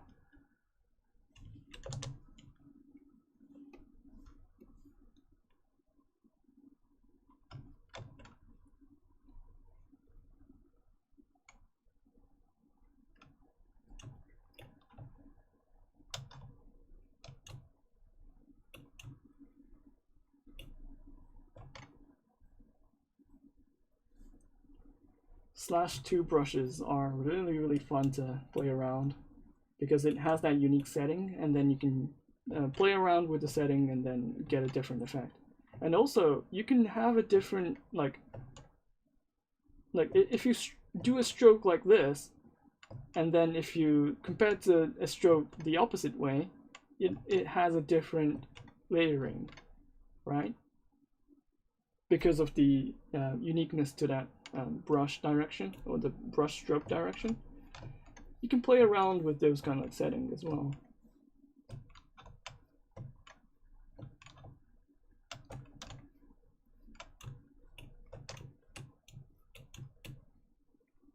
Also, if you combine with a smooth setting with, I think it was number 4, if you go to the weighted smooth mode 4, so if you go to the smooth brush modifiers, and then while pressing shift key, if you move the weighted smooth mode to 4, it has a different effect. So what it's doing is that it's going to maintain that, like the edge when you're stroking, So if you have that kind of like stroke, and then if you follow that stroke with smooth mode 4, it's going to maintain that edge, right? But if you do it without the mode 4, it's going to like smooth out the entire edge, and then it's not going to preserve that edge. But if you do it with 4, it's going to have that unique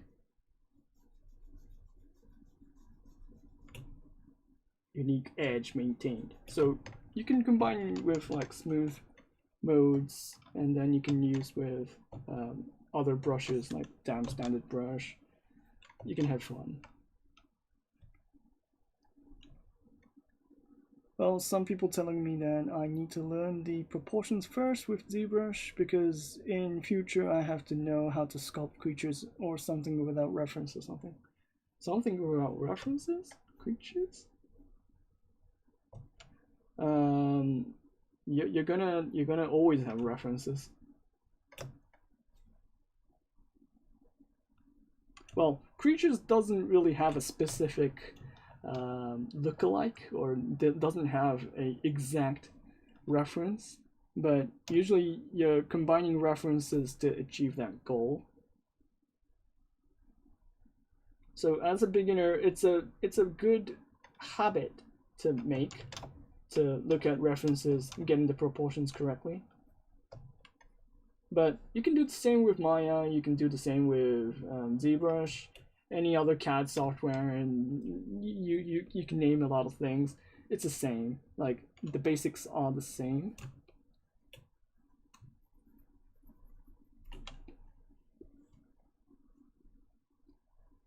You need to do the block out first before you even go to the actual sculpting. So if you're wondering about that, it's fine.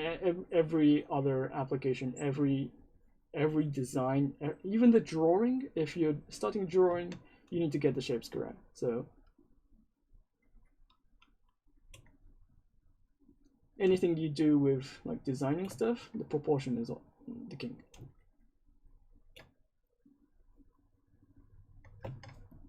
Or queen, if you're into that stuff.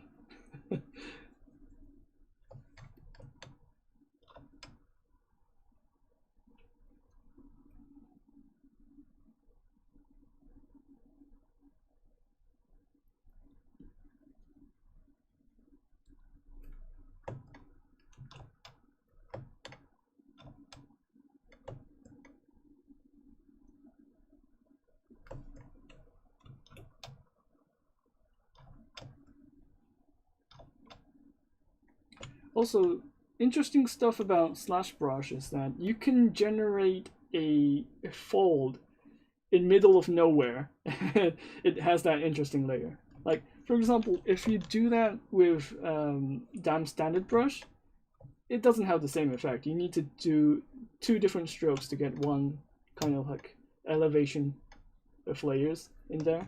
But if you use /2 brush, you can do it in 1 stroke, which is interesting. Like, and then you can just refine it by just going into details and then just smoothing it out. So it's really good for like rough designs, experiments, and also you can use adjust last as well. Like, for example, if you go to /2, and then if you do something like this, and then if you want a stronger or looser curve or looser end, then you can just use the adjust last and get a different elevation.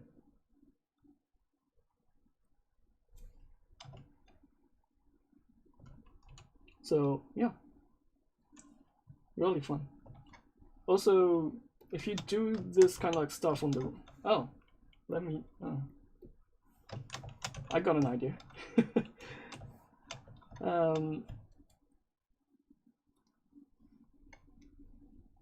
So if you have a sphere like this, right? And then if you use /2 brush like this,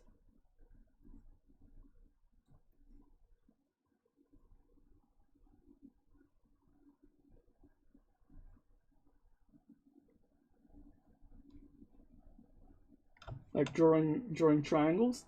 And then, for example, if I go back to the start position, maybe not this far, yeah, around here, and then if I go back to the adjust last,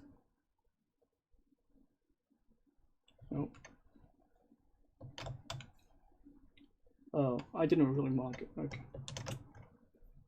so if I mark this area, do some sculpting.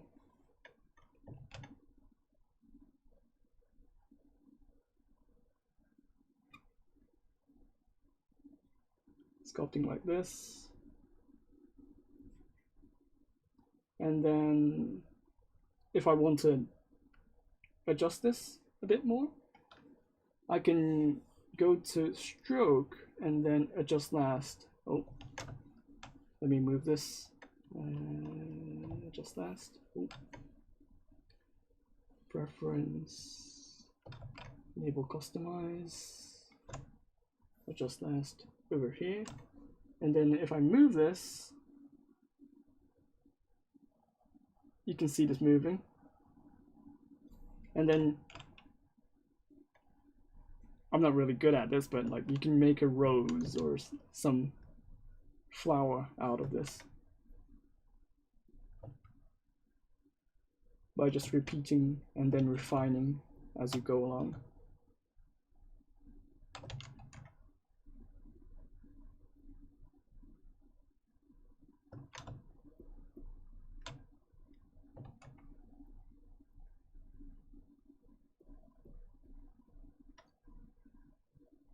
So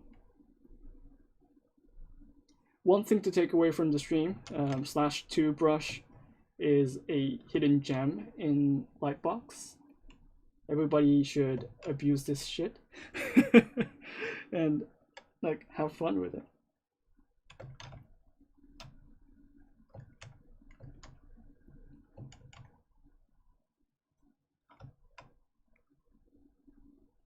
Yeah, like for example, if I can just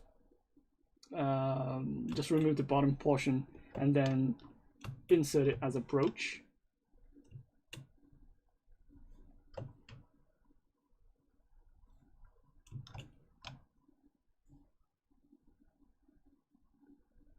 Depends on the size, or depends on the actual thing you want. You can just use this as a an element on the cloth.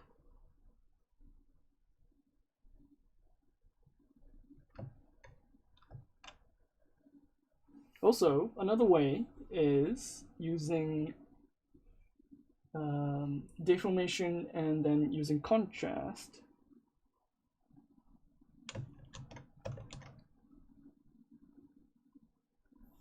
to get something like this as well. Maybe I need to do some cleanup before I do that, but yeah, you get the idea.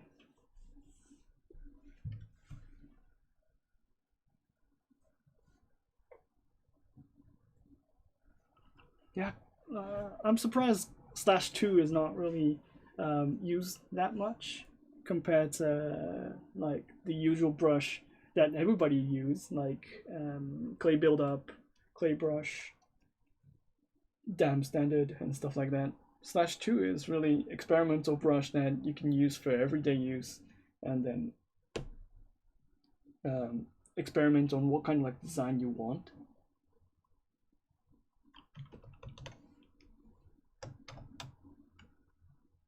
And then if you have that kind of like rough design, you can just go into dam standard brush and then just dig in and then refine the shape as you go along.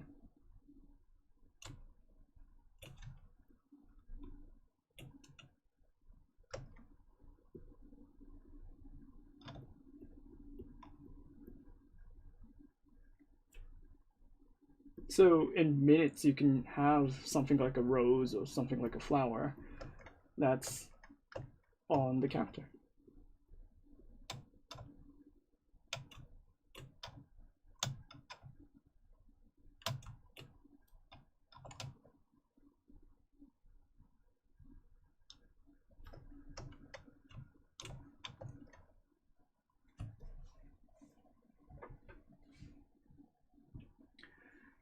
Maybe the brush needs a better preview icon. I don't know.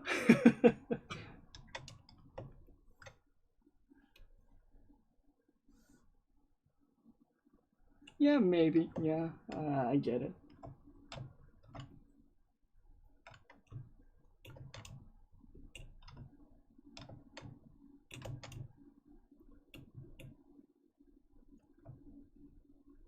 Well, as a developer or as a marketing manager, I think it's better to leave these kind of like experimental stuff of discovery to the users, is my opinion. Like I'm not gonna teach every aspect of ZBrush and take away all the fun part of like finding combinations, of finding the use for each software feature. And I think giving that like experimental part and then having the users finding it is really fun and important part of ZBrush, where I think that's the biggest part of ZBrush and why the community is so really good about this kind of like stuff.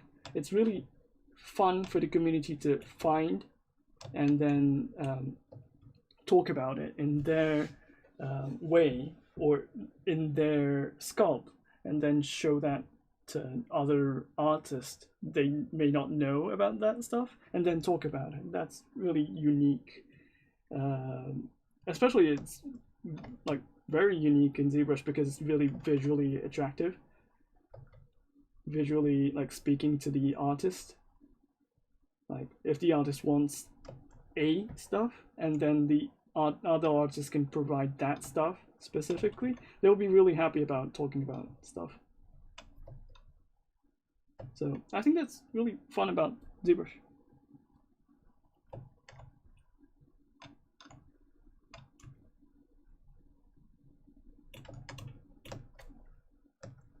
So I was able to make some rows or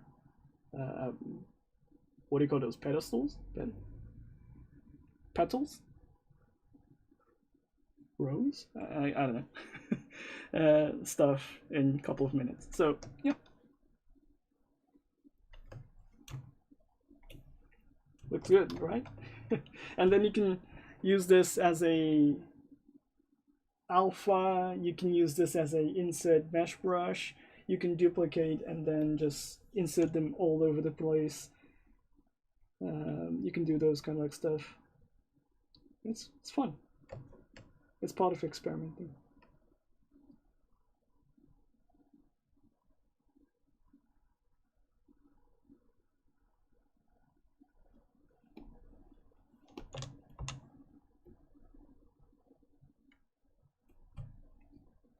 Hello, what tablet would you recommend for ZBrush? We usually recommend Wacom pen tablets.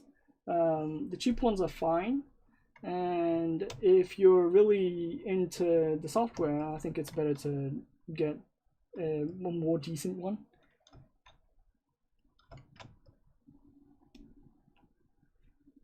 It depends on your use case, but I usually just recommend Wacom pen tablets. They're awesome.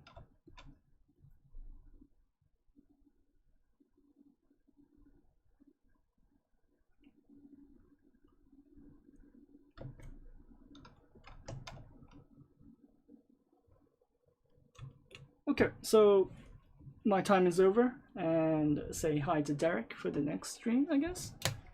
I think it's Derek, right? Let me check Google Calendars.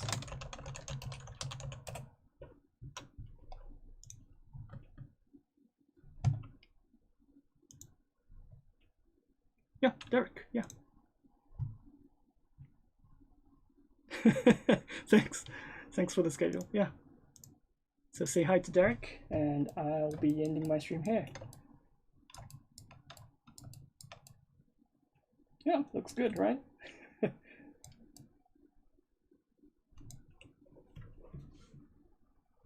Thanks. Bye. Bye. Yeah.